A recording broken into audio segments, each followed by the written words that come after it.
처형을 공개로 진행하는 데는 통치자들의 다른 의도도 있었습니다. 정해진 법을 따르지 않으면 절대로 안 된다는 협박으로 중요한 통제 수단이기도 했습니다. 형벌이 가혹할수록 그 위력은 더 대단했을 겁니다. 그렇게 공개 처형은 범죄 예방의 목적도 있었습니다.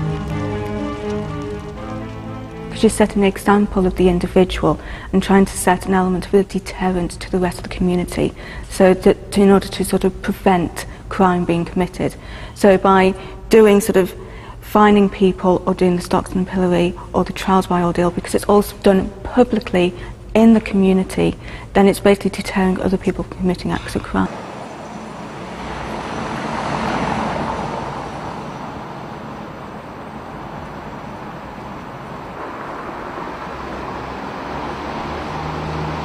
처벌은 범죄에 대한 응분의 복수와 범죄 예방, 그리고 사회를 유지하는 일종의 수단이기도 했습니다. 이곳은 중세부터 감옥과 사형장으로 사용되다가 현재는 박물관으로 운영되고 있습니다. We go down into the jail.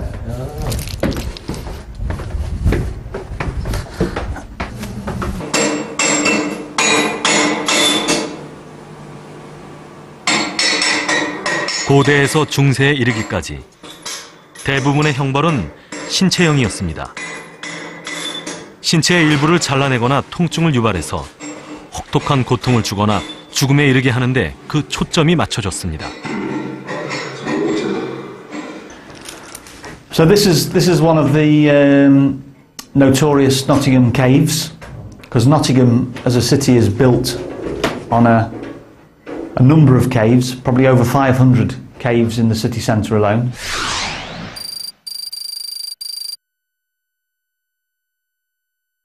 So this forms part of that cave system, and this we believe were caves that we used as cells and as dungeons.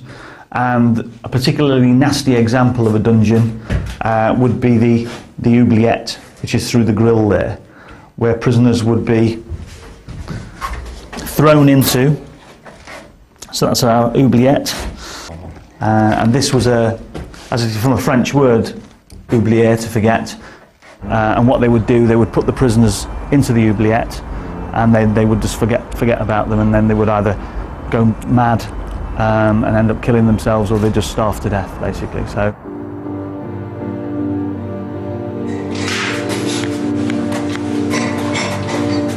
얼마나 많은 사람들이 외부와 단절된 이곳에서 죽어갔을까요?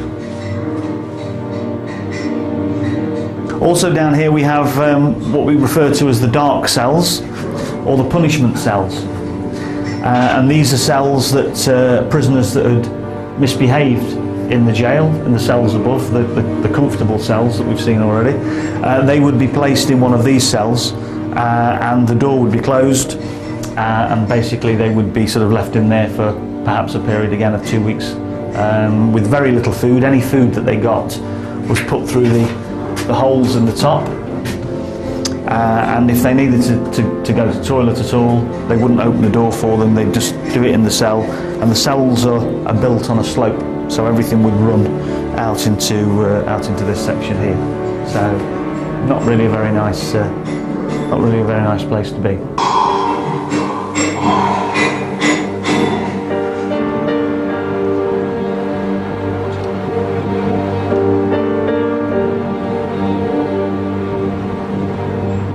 Examples of graffiti that prisoners had left us. This is all original. This is S. Clarke. He was condemned to death on March the 10th, 1827, for housebreaking, so he's burgling houses, at a place called Sutton in Ashfield, which is the north of Nottingham.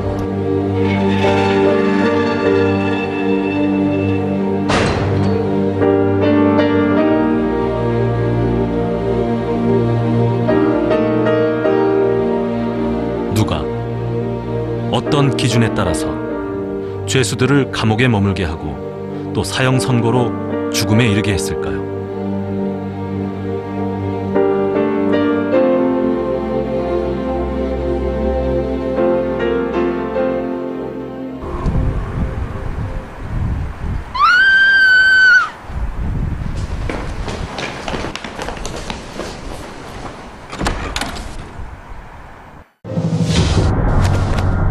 1761년 10월 13일 세계 형벌의 역사를 바꾸는 사건이 일어났습니다. 프랑스의 명망 있는 칼라스 집안의 장남이 시체로 발견된 것입니다. 다음 날 새벽, 아버지 장 칼라스가 살인 혐의로 체포됐습니다. Votre fils voulait se convertir en catholique. C'est pour ça que vous l'avez tué. Je n'ai pas tué mon fils. Mais comment un père peut tuer son fils? Tu mens! 개종하려는 아들을 죽였다는 혐의였습니다. 장 칼라스는 완강하게 혐의를 부인했지만 법원은 사형을 선고했습니다. 사지가 찢기는 잔혹한 고문 끝에 칼라스는 죽임을 당했고 전 재산은 몰수됐습니다.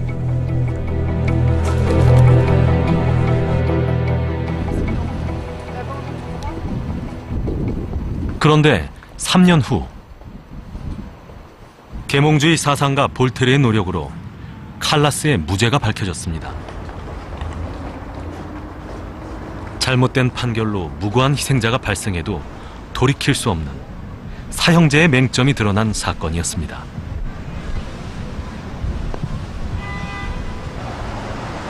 칼라스 사건으로 사회적으로 큰 반향이 일어난 가운데 1764년 이탈리아의 밀라노에서 저자 이름이 밝혀지지 않은 책 한 권이 출간되었습니다. 바로 범죄와 형벌입니다. 고문과 사형, 철폐 등을 담은 이 책은 현재 세계 대부분의 주요 언어로 번역되었을 만큼 세계 형법사에 커다란 패러다임의 변화를 가져왔습니다. 범죄와 형벌을 쓴 작가는 놀랍게도 20대 중반의 젊은 학자 체사레 베카리아였습니다.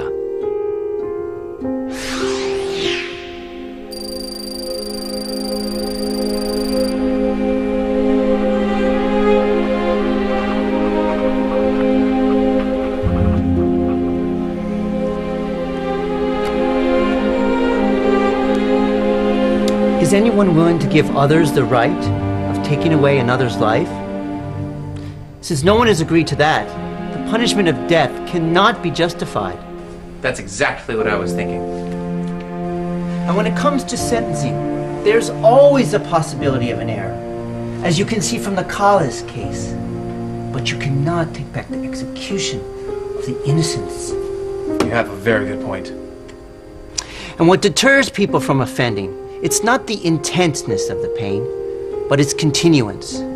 These useless tortures and the death penalty must be abolished. And most importantly, every human life has dignity. 범죄와 형벌은 잔인한 고문과 사형제 폐지를 주장했습니다. What is the purpose of punishment? The purpose of punishment is to discourage crime. What is the problem with the death penalty? It's not an adequate deterrent. It doesn't discourage crime enough because the execution lasts only a moment and then it's over. We need a long-term example of suffering in order to discourage criminals, so that he was in favor of long-term or lifelong punishment at hard labor, so that everyone would see the criminal over many, many years suffering. He thought that would serve as a greater deterrent. If the penalty for robbery is death, there's no reason for the robber not to kill the victim. If the robber kills the victim, there will be no witness. In fact, by inflicting the death penalty for every variety of offense, we create an incentive to murder, which is a poor idea. Beccaria attacked all of that. 폭탄 테러가 발생한 노르웨이 수도 오슬로의 중심부 거리. 지난 2011년 7월 노르웨이 오슬로 정부청사 근처에서 폭탄 테러가 일어나 8명이 숨졌습니다. 그리고 그날 오후 우토야 섬에서는 총기 난사 사건으로 69명이 살해당했습니다.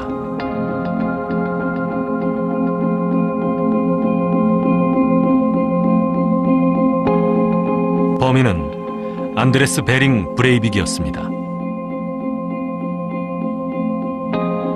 노르웨이 법원은 브레이빅에게 21년형을 선고했습니다. 사형제가 폐지된 노르웨이에서 21년형은 법정 최고형입니다. 이 판결은 형기 만료 후에도 계속 연장이 가능해 종신형이 될 수도 있습니다.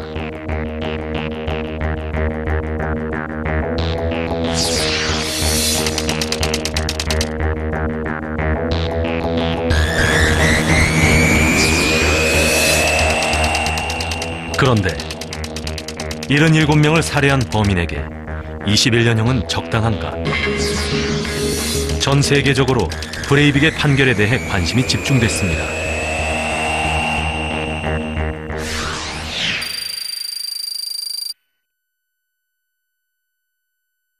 People count the years as if they were the years that the murder victims lost. They think, well, these young people, they lost 50 years each, and this man only has to go to jail for 21 or 22 years. How is this possible? In other places, though, this is regarded as a very, very, very long sentence, and nobody makes the counting in that way. They think, no, we have to be thinking about whether prison will do any good, and whether the function of prison is perhaps to get some improvement in his or in the world's social conditions. And this is very much the way that the Norwegian legal system thinks about it. They ask themselves, what good will come of prison? If it will only make him a more bitter man, if it will only teach him new tricks for carrying out other offences, if it will only destroy his life and nothing will be gained, why would we do it? So some people will say, no, if it's not retribution and vengeance, then it's not really punishment at all, and we shouldn't send them to prison unless it's really punishment. 사형제에 대해선 나라마다 문화권마다 서로 다른 시각을 보여줍니다. 1786년 이탈리아 토스카나 공국에서 사형제를 폐지한 이래 서유럽 대부분의 국가들이 사형제를 폐지했습니다. 유럽연합은 사형제 폐지를 가입 전제 조건으로 못 받고 있습니다. 우리나라는 1997년 이래 사형 집행이 이루어지지 않아 사실상 사형 폐지국으로 인정되고 있습니다. 잔혹한 신체형은 사라지는 추세고 사형 폐지에 대해서도 사회적으로 치열한 논의가 진행 중입니다.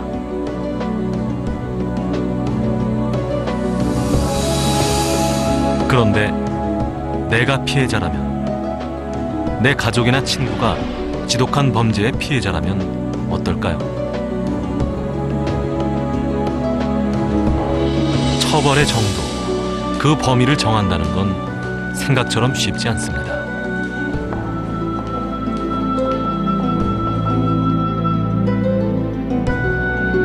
인간의 처벌에 대해 깊이 고민했던 칸트와 베카리아라면 어떤 답을 내놓을까요?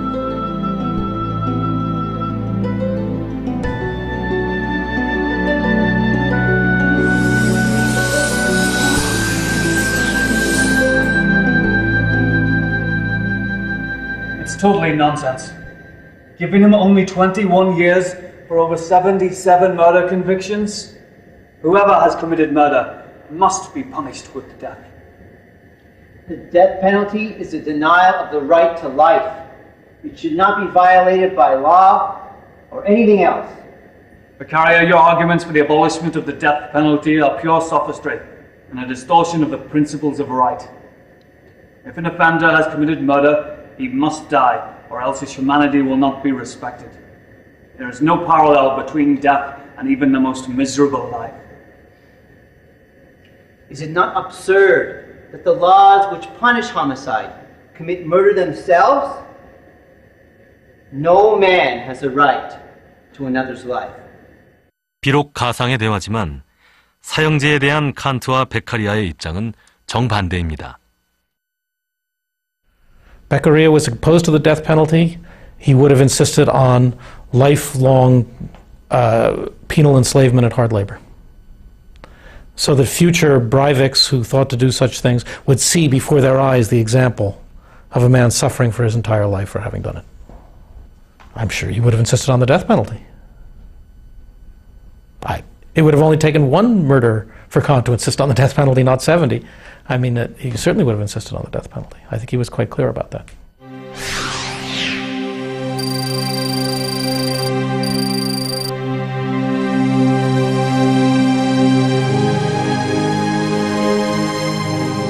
진보론자인 칸트는 살인은 사형으로 갚아줘야 한다고 강력히 주장했습니다. There's a famous passage in Kant's Metaphysic of Morals, the second part of which is his general discussion of law, in which he says, offers the following observation. He says, if there were a small society on an island which were planning to dissolve, to cease to exist, the one thing that the members of the society would certainly be obliged to do before dissolving their society would be to execute any murderer in detention, because it's inconceivable that a murderer should not be executed. If an offender has committed murder, he must die.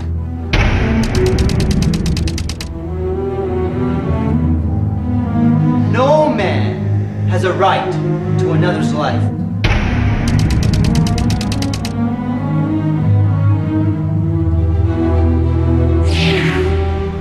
칸트는 범죄 자체에, 베카리아는 처벌의 목적에 주목했습니다. 우리는 칸트와 베카리아의 시대, 가혹한 처벌이 난무하던 그 시대 상황을 살펴볼 필요가 있습니다. That the punishments were terribly bloody, so they threatened execution for all sorts of things, and offenders who weren't executed were mutilated in horrible ways. It was common to cut off people's noses, cut off their ears, brand them, do all kinds of things like that. And courts were very reluctant to convict, partly because the punishments were so awful. The kings pardoned people all the time, and it was a very important means of reinforcing royal legitimacy, of demonstrating the king's grace and power to society. It was a big part of royal government.